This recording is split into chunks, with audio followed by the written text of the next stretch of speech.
मंडळी नमस्कार. सध्या तुकाराम मुंढे यांनी महाराष्ट्रात अगदी धडाका लावलेला आहे. अन्न व औषध प्रशासन विभागात ते आयुक्त म्हणून जेव्हा आले, जवळपास दीड महिना झाला असेल, त्यांनी जवळपास 56 ठिकाणी कारवाया केल्या आणि 32 ते 33 लोकांना अटक केलेली आहे मंडळी. आणि अगदी तो विभागच जागृत झालेला आहे. आता लोकांचा प्रश्न असा आहे की मग तुकाराम मुंढे ज्या ज्या विभागात जातात त्या डिपार्टमेंटमध्ये ते गेल्यावरच हालचाल का निर्माण होते, ते गेल्यावरच कारवाया का होतात, त्या आधीचे जे अधिकारी आहेत, कर्मचारी आहेत, ते काय करतायत, असेही प्रश्न सध्या उद्भवत आहेत.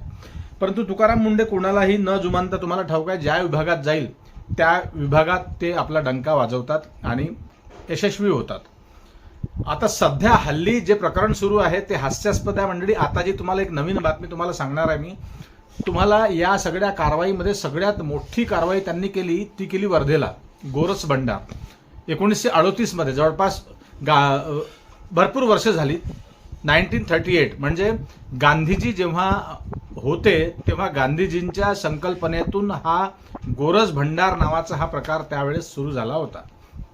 परंतु त्या गोरस भंडारने आता अगदी लोकांना सुरस सगळं देण्यासाठी सगळा भ्रष्टाचार सुरू केला आहे. आणि ते सगळी बातमी, त्या कंप्लेंट्स, त्या तक्रारी त्या अन्न व औषध प्रशासनात आल्या आणि मुंडे साहेब आले आणि त्यांनी त्या सगळ्या तक्रारी बघितल्या.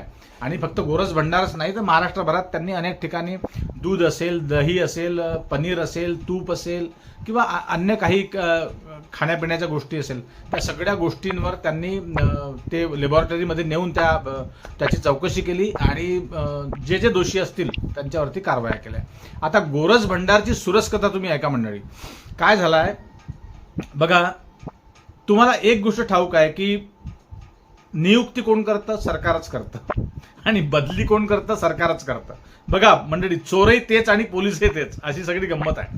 तर याच गमतीतून दुसरा भाग सांगतो तुम्हाला. तुकाराम मुंढेंवरती गोरस भंडार नावाच्या त्या शॉपचा जो काही विषय झाला, जी काही त्या चौकशी झाली आणि ते सगळं जप्त केलं आणि त्याला ताला ठोकला, कुलूप ठोकलं आणि त्यांच्यावरती गुन्हा दाखल केला. गोरस भंडार मध्ये जे जे शेतकरी आजूबाजूच्या खेड्यातून, ग्रामीण भागातून दूध, दही, तूप तिकडे आणत होते, अर्थातच दूध आणत होते आणि बाकी मग सगळं प्रक्रिया करून बाकीचे पदार्थ गोरस भंडार तयार करत होतं. तर असे 300हून अधिक शेतकरी आहे अशी माहिती आहे.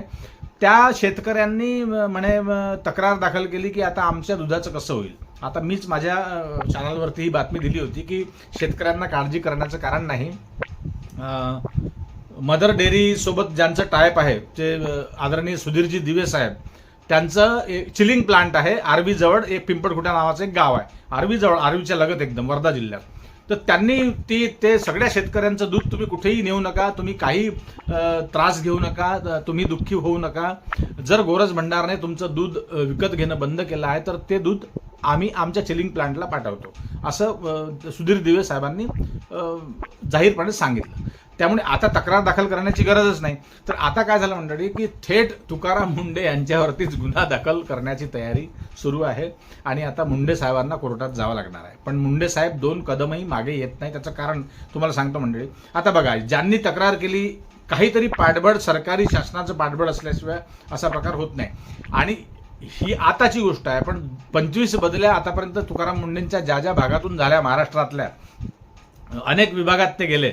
दिव्यांगामध्ये आता याच्यापूर्वी होते, अनेक विभागात गेले, अनेक मनपाचे ते आयुक्त राहिलेले आहेत, अनेक ठिकाणी ते गेले. मराठी विषयाचे ते काहीतरी तिकडे प्रमुख म्हणून ते गेले आहेत. पण बदली का होते? बदली याच्यासाठी होते की तिकडे गेल्यावर ते एकदम त्यांचा थेट कार्यक्रम असतो की 10:30ला ऑफिस उघडतं, 10:30ला मला सगळेचे सगळे आपापल्या टेबलावर बसून पाहिजे. कुठलेही तुम्ही काहीही घालून त्या ऑफिसमध्ये जाऊ शकत नाही. तुम्हाला नीटनेटकं सिव्हिल ड्रेस घालून तिकडे जावं लागतं आणि ऑफिस टाइम टू टाइम तिकडे काम करायचं असतं. अनेक गोष्टी त्या पहिल्या 2-4 दिवसात ते डिसिप्लिनच शिकवतात. एखाद्या शाळेत जसे लेकरं जातात तशा प्रकारे. तर ते लोकांना जड जातं. मग काय होतं मंडळी की एखाद्या गोष्टीवर त्यांनी छापा मारला किंवा धाड मारली, रेड मारली, तर त्याच्यामध्ये ना लागेबांधे सगळे असतात सरकारी विभागाशी, अर्थात राजकारणाशी किंवा नेत्यांशी त्यांचे संबंध असतात. मग अशा वेळी त्यांना त्रास होतो. नेत्यांच्या दोस्त मित्रांना त्रास झाला की नेते काय करतात, मग कंप्लेंट करतात आणि मुख्यमंत्री साहेब मग त्यांची बदली करून टाकतात. तर अशा प्रकारे बदली, आता फडणवीस साहेब आहे म्हणून, पण यापूर्वी जे मुख्यमंत्री असतील त्या मुख्यमंत्र्यांच्या सहीशिवाय तर बदली होत नाही ना. तर अशा प्रकारचा सगळा विषय मंडळीत. आता उलटा चोर कोतवाल को डाटे अशी गोष्ट आपल्या महाराष्ट्रात सुरू आहे. तुकाराम मुंडेंवरतीच उलट खटला दाखल केलेला आहे. पण तुकाराम मुंडे म्हणतायत की मी 2 कदमही मागे येणार नाही, मी माझ्या जागेवरती ठाम आहे, मी माझं जनहितार्थ काम करतो आहे. लोकांच्या जीवन मरणाचा प्रश्न आहे, आरोग्याचा प्रश्न आहे, त्यामुळे मी या सगळ्या धाडी मारलेल्या आहेत. आणि गोरज भंडारलाही जे कुलूप ठोकलेलं आहे वर्धेच्या, तेही कायद्यानुसार त्याचं कुलूप उघडेल, तोपर्यंत उघडणार नाही, असं तुकाराम मुंडेंचं म्हणणं आहे. असं मंडळी, तुम्हाला काय वाटतं ते कमेंटमध्ये नक्की लिहा आणि जास्तीत जास्त लोकांपर्यंत हा व्हिडिओ शेअर करा. मुंडे साहेबांची बदली खरंच आता पुन्हा नव्याने व्हायला पाहिजे की जवळपास 2-3 वर्षे या विभागात त्यांनी थांबायला पाहिजे. कमेंटमध्ये नक्की सांगा. नमस्कार.